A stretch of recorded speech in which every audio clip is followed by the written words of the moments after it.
Madame, Monsieur, bonsoir et bienvenue dans cette nouvelle édition de Villes et Communes, votre magazine consacré à la décentralisation, à la gouvernance locale et au développement local. Comment se déplace-t-on dans nos grandes métropoles, notamment Yaoundé et Douala? Quels moyens de locomotion existent-ils? Quel est l'état des voiries? Quelles dispositions sont prises par les communautés urbaines pour faciliter la mobilité des populations qui y vivent et y travaillent? Existe-t-il une politique coordonnée au niveau de l'État central et qui se décline dans les collectivités? Toutes ces questions et bien d'autres trouveront des réponses au cours de cette édition. Pour planter le décor, reportage.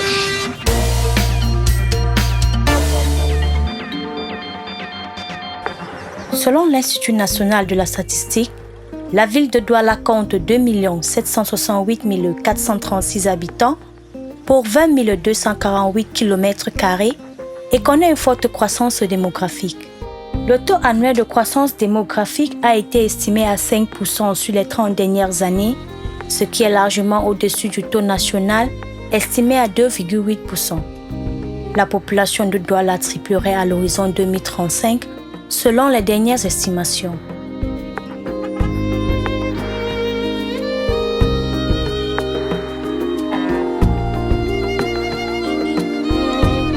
Yaoundé et ses 2 765 568 habitants est, avec la capitale économique, le tandem démographique le plus sollicité du pays.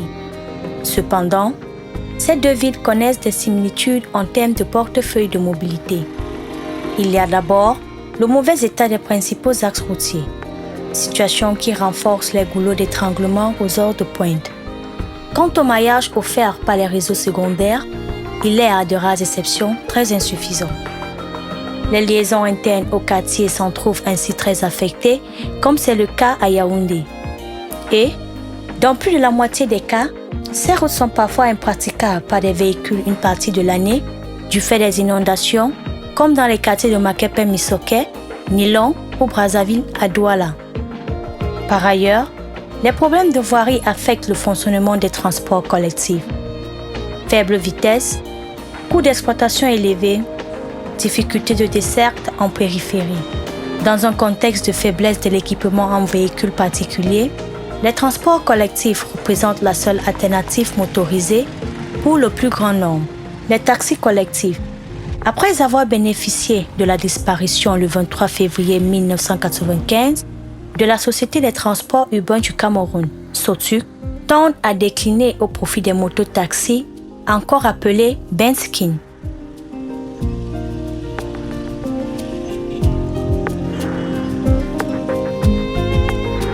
À Yaoundé, la société Lobus et ses 32 autocars a mis long feu. Et jusqu'en 2010, n'assurait que 6 lignes dans la capitale.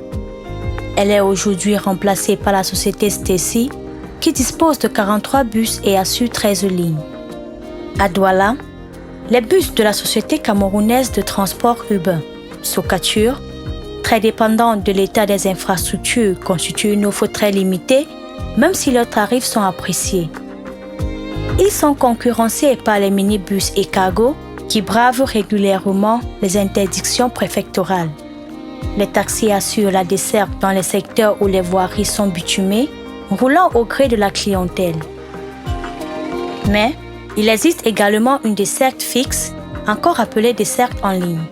Une étude sur l'offre de transport urbain a relevé 15 lignes de dessert, auxquelles s'ajoute le fameux tour de ville. Le véhicule peut, dans certains cas, être l'objet d'une location provisoire par un client. On parle dans ce cas de dépôt ou de course. La tarification est fixée par les pouvoirs publics et coûte 250 francs CFA pour un voyage dit normal, 2500 francs pour le dépôt et 3000 francs en moyenne pour la course. Ces prix sont négociables et peuvent varier.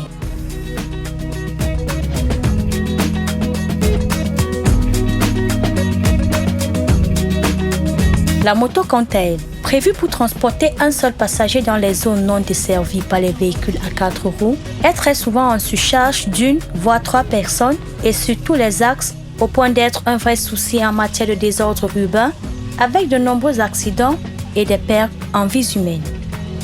Au vu de l'ampleur des difficultés et de la taille des grandes villes du pays, certaines solutions sont proposées par certains experts, dont Théophile Yimgeng Moyo, architecte urbaniste.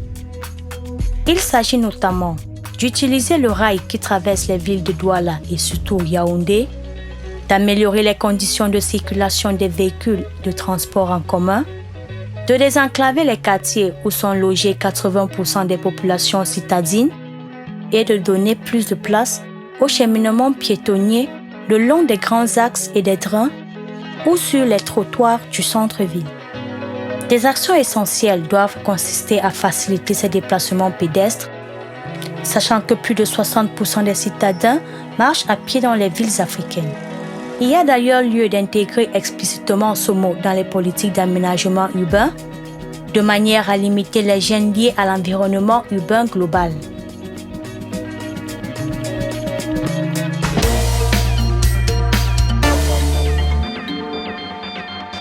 Madame, Monsieur, se déplacer dans nos grandes villes est véritablement une préoccupation pour les usagers, des bus comme des taxis.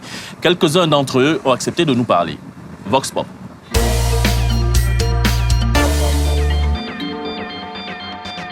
En principe, le matin, nous avons plusieurs personnes, les travailleurs, les élèves. Ce sont deux classes de personnes qui ont les problèmes de mobilité pour le taxi.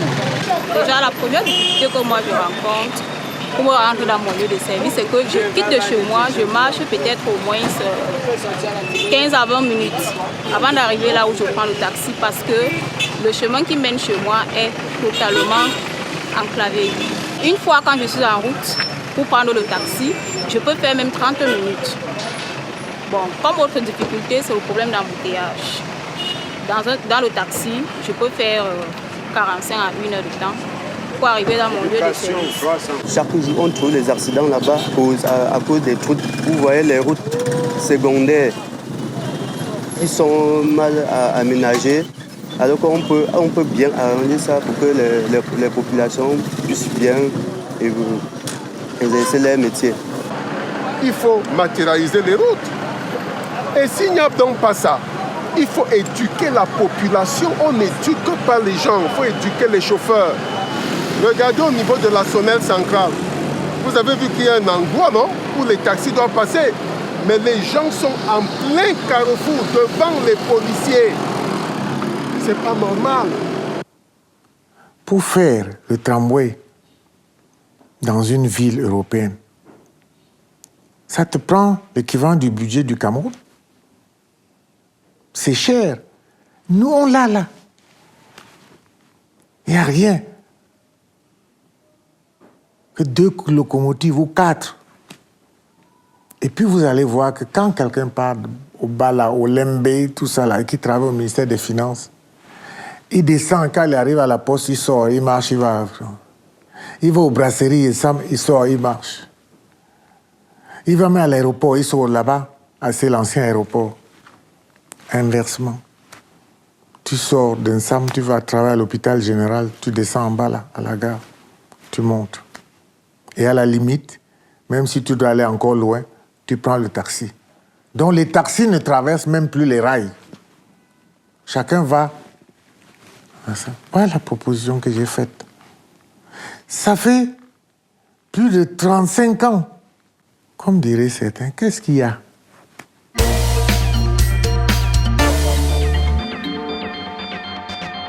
Madame, Monsieur, la ville que nous allons découvrir ce soir a été plusieurs fois championne en matière de propreté dans la région de l'Ouest. Allons ensemble à la découverte de la ville de Baranté.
Madame, Monsieur, l'invité de ce soir s'appelle Dr Fris Ntoné. Il est le délégué du gouvernement auprès de la communauté urbaine de Douala. Avec lui, nous découvrirons quelles difficultés éprouvent les Doualais à se déplacer, mais également quelques projets développés par la communauté urbaine pour résoudre les questions de mobilité dans cette grande ville.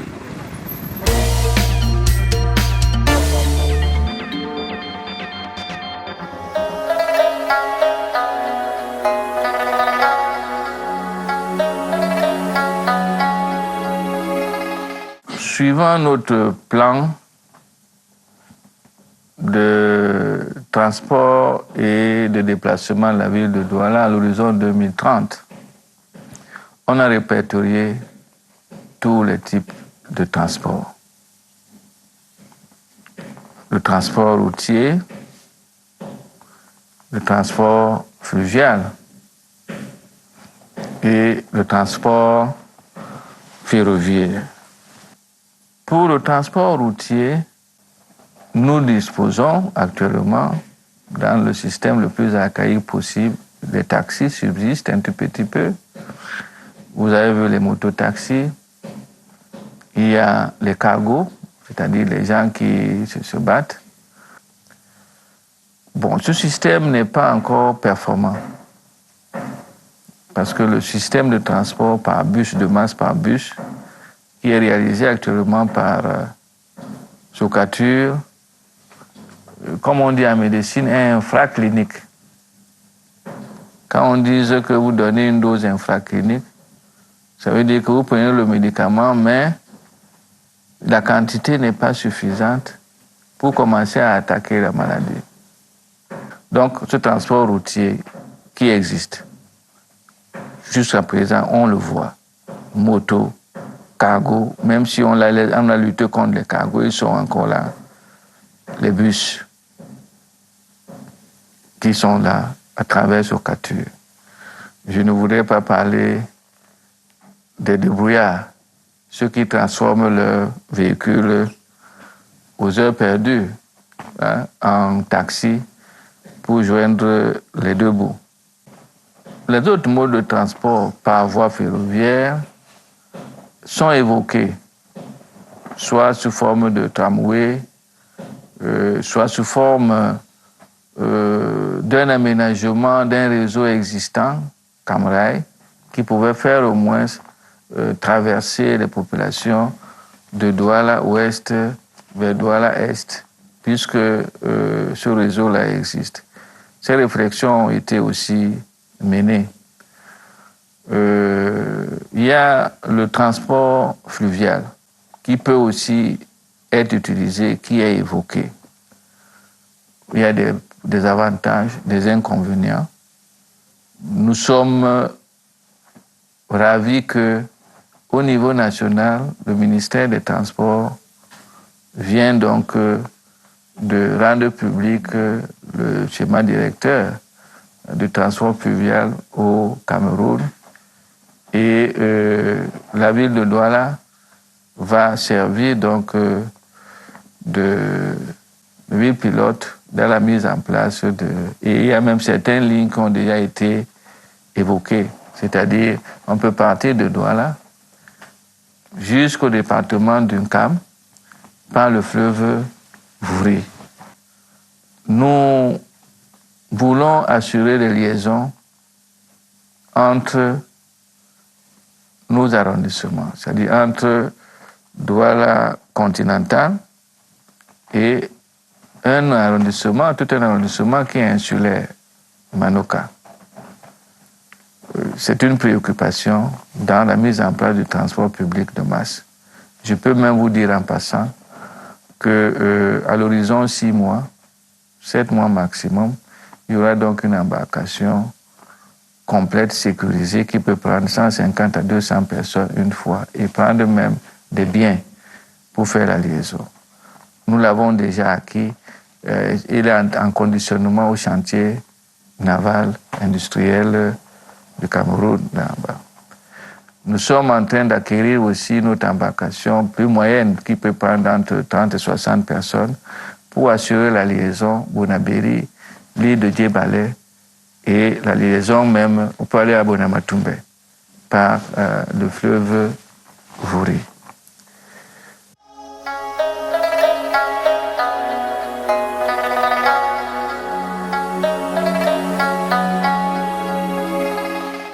Nous avons réveillé un tout petit peu Socatur. C'était une instruction du gouvernement que les collectivités y entrent dans le capital. Donc en attendant que les choses s'améliorent, c'est cet accompagnement stratégique qui fait en sorte que vous voyez que Socatur fonctionne encore. Il y a une centaine de bus qui se battent grâce donc à l'appui de l'État en direct et à l'accompagnement du partenaire stratégique de la communauté urbaine que nous sommes. D'une manière générale, ce que nous devons retenir, c'est que c'est un secteur ingrat. C'est un secteur qui n'excite pas beaucoup les opérateurs économiques. Parce que la balance d'exploitation est toujours négative. Ce n'est pas facile d'ajuster le coût du transport à la charge réelle. Il faut donc toujours une subvention. Et nous sommes au stade où la subvention doit être pratiquement le double du tarif appliqué pour qu'il y ait des équilibres dans l'exploitation. Et nous pensons que, comme la ville de Douala est en train de mettre en place d'autres moyens de financement innovants qui impliquent davantage le secteur privé et les investisseurs, la société civile, nous pouvons résoudre localement beaucoup de ces problèmes. Parce qu'il y a un gisement de ressources. À Douala, c'est la capitale économique, dont la communauté urbaine ne bénéficie pas encore. Il y a beaucoup d'argent dans le secteur privé, il y a beaucoup de possibilités, mais on est encore un peu limité parce qu'il y a cette petite méfiance entre le secteur privé et le secteur public. Ça, je le dis en passant entre parenthèses, que Douala, on est en train de créer une société d'économie mixte, de gestion patrimoniale, qui justement jouera le rôle d'interface entre la communauté urbaine et les opérateurs économiques. Va les rassurer, ils seront dans les mêmes diapasons, parce que le système comptable est le même, le système de gestion est le même. Il y aura les garanties qui sont beaucoup plus concrètes, pour que nous puissions faire réaliser autant de grands projets qui sont inclus dans le plan d'urbanisme et les plans d'occupation des sols.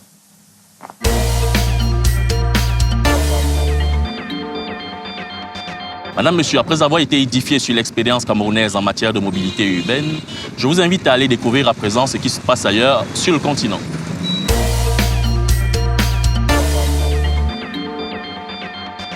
La question de la mobilité est une des questions qui est un abcès de fixation dans le fonctionnement des villes africaines. Une ville comme Kinshasa, c'est 120 km du nord au sud, d'est en ouest, 80 km du nord au sud. Dans ces villes-là, les systèmes de transport ne sont pas organisés. Quand ils étaient organisés, ils n'étaient pas efficaces et rentables. Quand une ville atteint 2 millions d'habitants, il n'y a plus d'autre moyen de la rendre efficace en fonctionnement que le rail. Le métro, son coût est relativement prohibitif et les sites sur lesquels nous sommes ne permettent souvent pas de creuser dans le sol pour pouvoir faire passer le système de transport. Donc la préférence va au tramway, mais c'est d'un coût relativement élevé. Mais tous les systèmes de rail fonctionnent généralement à l'électricité. Et sans électricité stable, vous ne pouvez pas avoir de système de rail. l'une des solutions qu'on a trouvées dans ces cas-là, c'est de mettre en place ce qu'on appelle les BRT, les couloirs de bus réservés qu'aux bus, et qui permettent que le flot de la circulation soit aisé, mais vous transportez, mettons, avec les bus articulés, 300 personnes à la fois. Avec le rail, vous pouvez transporter plus que 500 000 personnes à la fois. À quel horizon nos villes pourront avoir des systèmes de rail? C'est difficile. C'est pour ça qu'une des solutions est d'agir sur la planification. De faire en sorte que les gens n'aient pas à faire des déplacements domicile-travail ou des déplacements école-travail, école-domicile est trop important. En réduisant les distances à parcourir, on peut augmenter les modes. On peut aller à pied, on peut aller à vélo, on peut aller... Mais toute la planification de nos villes est faite pour l'automobile. Elle est pensée pour l'automobile. Comme si nos villes étaient condamnées à fonctionner à l'automobile individuelle. Ce n'est pas rentable, ce n'est pas durable, et ça crée des frustrations auprès des populations, y compris ceux qui ont des automobiles, puisqu'ils passent le plus que leur temps dans les embouteillages. Avant, quand on marchait à pied, il y avait des sentiers pour traverser, des chemins de traverse. La planification automobile a fait que les chemins de traverse ont disparu. Donc, repenser la ville africaine, c'est aussi recréer les chemins de traverse qui font que, pour passer d'une colline à une autre, tu ne vas pas faire tout le tour de la vallée avec les voitures parce que c'est pentu. Tu mets des escaliers, tu mets des pistes et les gens arrivent chez eux en marchant. À Kinshasa, les gens se lèvent à 4 heures du matin pour pouvoir rejoindre leur travail vers 8 heures de l'autre côté là, mais à pied. Et quand vous voyez des bus, ils sont bondés, les gens sont sur les toits et quand il y a un accident, c'est l'hécatombe. Alors il faut faire, et comme on sait d'avance que le rail ne viendra pas de sitôt, alors tournons les choses autrement. Planifions autrement. Et c'est incrémental. On ne va pas dire que Kinshasa, on va fermer la Gombe, non. Mais on peut créer des systèmes. À Abidjan, on a fait ça à un moment donné. On a fait des quartiers qui avaient tout, localement. L'école, le mini-centre de santé, le mini-marché, le petit shopping mall, tout là. Et les gens, si vous allez à Abidjan, il y a des coins où vraiment vous n'allez pas en ville. Vous faites quoi? La Banque mondiale avait calculé qu'à Dakar, les embouteillages coûtaient à la ville de Dakar à l'époque, je parle d'il y a 10 ans, 6 millions de dollars, que le prix de l'essence. Mais pas les conséquences en santé. Qui alors là, si on ajoute les prix de la santé liés au fait que les gens respirent la pollution des voitures, c'est beaucoup, beaucoup plus. Et quand on regarde ça dans la balance de paiement du pays, c'est très grave. Parce que c'est de l'essence foutue en l'air, qui ne règle même pas le problème du déplacement.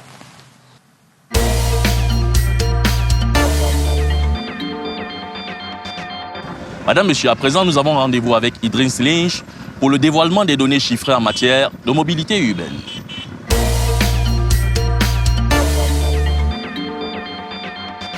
Madame, Monsieur, bonsoir. Vous aimez vivre en ville. On estime à 2,5% le taux de croissance des personnes qui ont rejoint les villes de Yaoundé et de Douala depuis 2010 et cela va continuer jusqu'en 2020. Le résultat de cette situation, c'est des embouteillages énormes et des ordures à l'entrée de nos différents quartiers. 2 éléments permettent de comprendre cela. Le premier, c'est le manque de routes. On estime, sur la base des dernières études, à seulement 8% la surface globale qu'occupent les voies goudronnées dans une ville comme celle de Yaoundé, qui est grande de 370 km². À cela, on note que l'essentiel des infrastructures sociales, les marchés, les administrations centrales, les hôpitaux sont concentrés sur un rayon de 20 km. Les voies pour y accéder n'ont pas changé depuis longtemps. Dans le même temps, le nombre d'engins de transport motorisés a augmenté. Il était de 1,27 million au 30 juin 2014. Il a presque doublé depuis lors, selon des expertises. Le plus préoccupant est la situation de l'offre de transport en commun. Les services de bus ont repris, mais transportent un peu moins de 7% des personnes. Ils sont supplantés par des transporteurs clandestins dont le nombre est difficilement identifiable. Les taxis continuent d'être le principal mode officiel de transport public et portent plus de 14% des passagers urbains. Bien que nombreux, les mototaxis ou encore Benskin sont limités par la capacité et portent moins de 6% de passagers. Les défis sont donc multiples. Il faut accroître les voiries urbaines, réorganiser les infrastructures sociales. Le gouvernement, avec ses partenaires, a lancé plusieurs plans, mais il faut suivre leur efficacité à résorber ce problème de mobilité urbaine.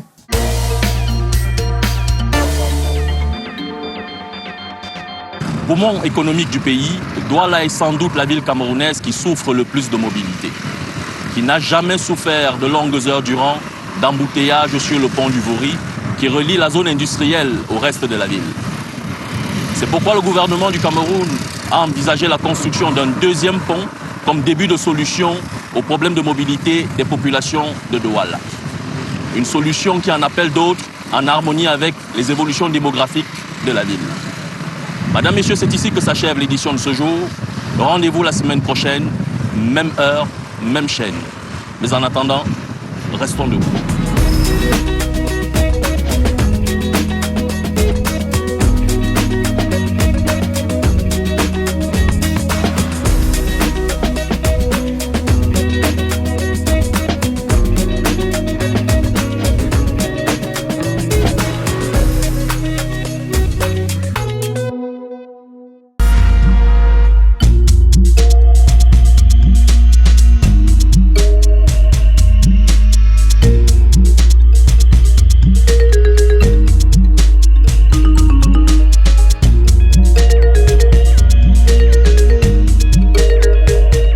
Villes et communes, showcasing councils.